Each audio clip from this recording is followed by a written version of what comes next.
Hello and welcome. Today, we're diving into something that's a huge headache for anyone trying to rent or buy a place in Turkey. That moment you realize your deposit is gone because a deal fell through. So picture it. You've finally found the perfect spot. You're excited, you agree on the terms, you hand over a chunk of cash to lock it down, but then something goes wrong. The whole deal collapses. And just like that, the money you paid, it vanishes. If this has ever happened to you, you know how incredibly maddening it is. Well, here's the thing. You're definitely not alone, and you might actually have a legal right to get that cash back. It all comes down to a really critical difference. Was that money you paid a simple, refundable deposit, or was it a non-refundable cancellation fee? Figuring that out is everything. Okay, so let's get into the nitty-gritty of the law here. The Turkish Code of Obligations spells out two very different kinds of payments. And believe me, the difference between them is a really big deal. So first up, we've got balanma parası, which you'll probably hear called kapora. Now, according to the law, Article 177 to be exact, this is simply proof that you've made a deal. By default, it is not a penalty if you back out. Unless someone specifically writes it down otherwise, the law just sees this as a down payment. The best way to think of this is like earnest money. It's just a sign of good faith, you know?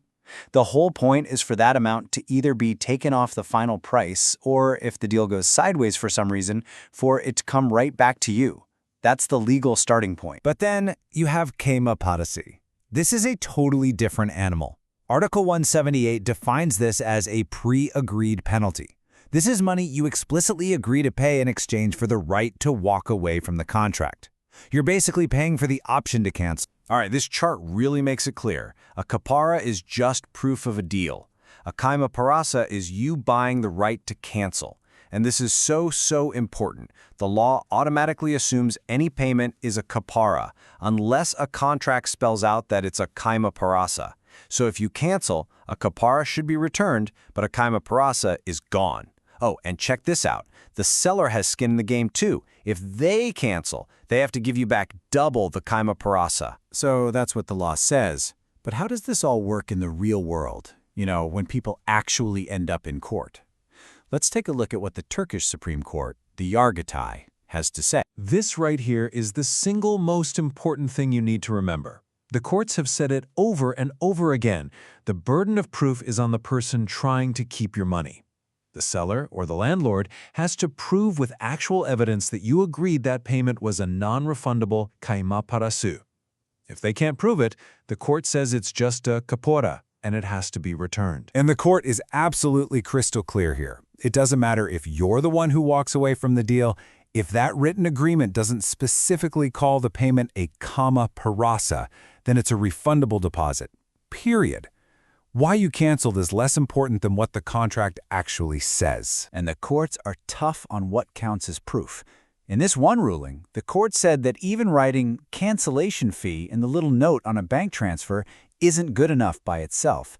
It has to be backed up by a formal written contract that both of you signed, one that clearly lays out what that payment is for. A simple note just doesn't fly. Okay, so now that we know the law and what the courts are looking for, how do you actually protect yourself from the very beginning? Let's walk through a clear, actionable plan. Think of this as your financial shield. 4 simple but super powerful steps. First, and this is non-negotiable, never ever hand over money without a signed, written contract. Second, always use a bank transfer, not cash, so you have a paper trail. Third, make sure you're paying the actual legal owner of the property. And fourth, you got to keep copies of everything. And to make sure there's zero confusion, you need to be super specific with your words. In both your written contract and in the description of your bank transfer, you should state that the payment is balanma parası or kapora. You could even add that it is explicitly not a kayma parası.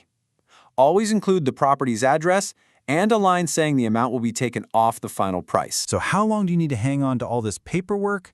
For 5 years. That's how long you have. It's the statute of limitations to file a lawsuit and get your money back in these kinds of cases. So file that contract and that bank receipt somewhere safe.